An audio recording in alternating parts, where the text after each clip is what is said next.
اعوذ باللہ من الشیطان الرجیم، پناہ مانگتا ہوں میں اللہ کی شیطان مردود سے۔ اسکنوہن من حیث سکنتم من وجدکم ولا تضاروہن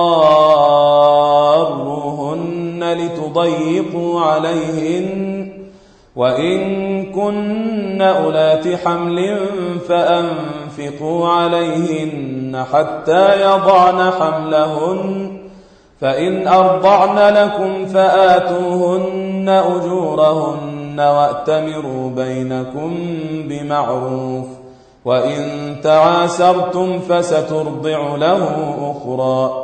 ان عورتوں کو اپنی حیثیت کے مطابق اسی جگہ رہائش مہیا کرو جہاں تم رہتے ہو، اور انہیں تنگ کرنے کے لیے انہیں ستاؤ نہیں، اور اگر وہ حاملہ ہوں تو ان کو اس وقت تک نفقہ دیتے رہو جب تک وہ اپنے پیٹ کا بچہ جن لیں۔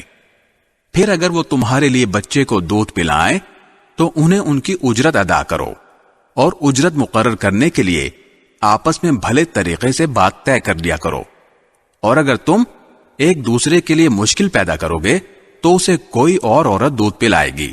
لينفق ذو سعة من سعته ومن قدر عليه رزقه فلينفق مما آتاه الله لا يكلف الله نفسا إلا ما آتاها سيجعل الله بعد عسر يسرا۔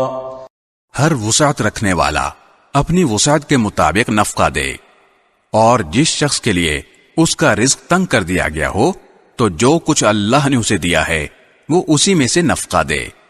اللہ نے کسی کو جتنا دیا ہے اس پر اس سے زیادہ کا بوجھ نہیں ڈالتا۔